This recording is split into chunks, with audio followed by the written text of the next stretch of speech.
انفت قرن مجارة جنم ميفان من لقل منه برز نوزاد الشيخ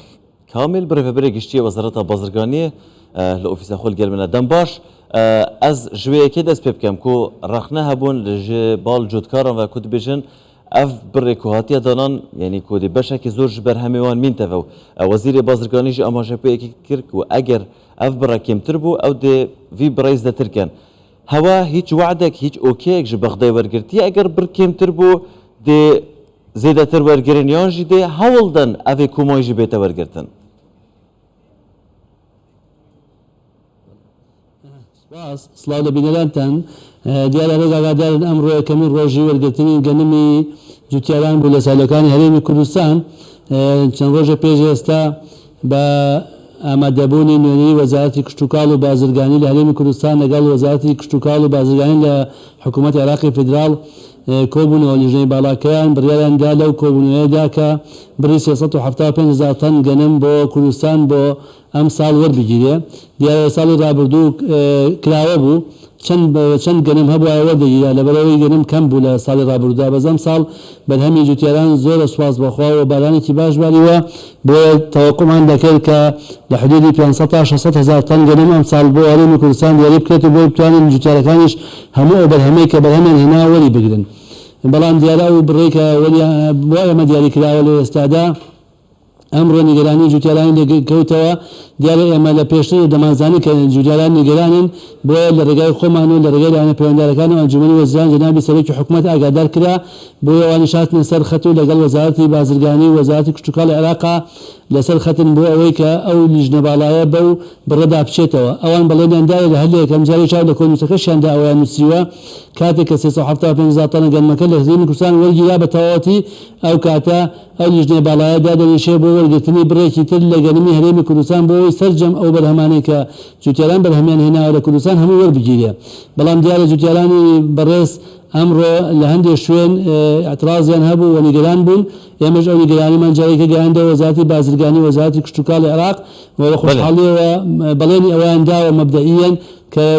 پێداچوونەوە بکەن بەو بڕەدا و ئەو بڕە زیاد بکەن بۆ جوتیاران ئەو بەرهەمەی کە هێناویان تە بەرهەم هەمووی وەربگیرێ باشە بڵاوکردنەوەیەک هەیە کوت بژینش بە هەر 500 کیلوگرام ji bo dunameka ya demî û 900 kilogram jî bo evên ku yên ver av bête zêde kirin ev e heta çend rast e û dikengî di çawa mala pêraya te kirin لەو بڕێکە پێشتر بۆ 375,000 تەنەکە دیاری کرابوو بۆ دوێنمی بڵێن ئاوی 240 کیلۆ دانرابوو بۆ هەڵتەنێک و بۆ ئەوەی کەشیان 140 کیلۆ دانرابوو کە ئەمە بڕێکی کەمە بۆ جوتیار بەڕاستی بۆیە ئەم ڕێ نیگەرانی کە باسمان کرد گەیانمانە وەزارەتی کشتتوکاڵ و بازرگانی عێراق ئێستا بڕیار وایە کە ئەو بڕە زیاد بکەن بە 500 بۆ دێمەکە و 900ش بۆ ئەوەی کە بە ئاو مەڕەشە ئاوەدرێ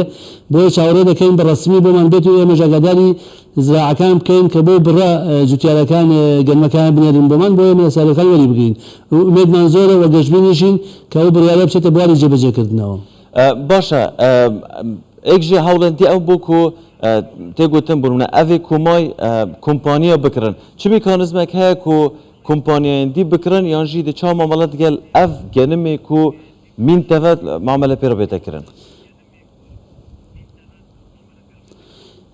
ئێمە وەکو حکوومەتی کوردستان پایبەست نین بە کۆمپانیای کرێ ناکرێ چگۆ دوو کۆمپانیاکردی تایبەتە لە هەرێمی کوردستان ئەوان سایلۆیان هەیە ئاشیان هەیە کارگایان هەیە ئەوان ئازادن لەوەی دەیکردیان هەیەکردن بەڵام ئێمە خەمی ئێمە خەمی جوتیارەکانە دەڵام ساڵ بەرهەمێن هێنا و خۆمان بیکڕینەوە چگۆ بڕێکی باش بەنسبەت عێراقەوە خۆمان بۆمادا ناوێت 150 نەخێر ئێمە حکوومەتیش بەدانانی ئەوان خۆیان ئازادن بە چەند دەیکردن یعنی سایلۆکانی تر ئەوانەی کە حکوومێنین ئازادن بەوەی کە بە چەند دەکردن یان ئێوە سەقفێکی بوت بۆیان دادەنێن بەڵێ کە ئەستیغلال نەکرێتکەتی تایبەتن بەکرد تایبەتەوە کرد تایبەتیش خۆی ئازادە بڵێ ناخذ نهاية موقف حكومة صلاة ما تدخلنا كين لأن نخدانا برام بدل نهاية وجوتيار كان يخومن أو ده هوشيال بويك قال مكان بدخل كيرزان نفروشن شاورب كان بوي مبتوال أو بريال اللي بغداد وبين نواني ولواي سألوا كان الحكومة تسليمي بكن أو قال ميك هيانا باشا فلا كان نفروشني بس ما نويا جوتيار كان فلا كان نفروشني بارزان زور باشا بريز نوزات الشيخ كامل بريفبري قشتي وزارة بازرگاني سباسكو هنلقى المبون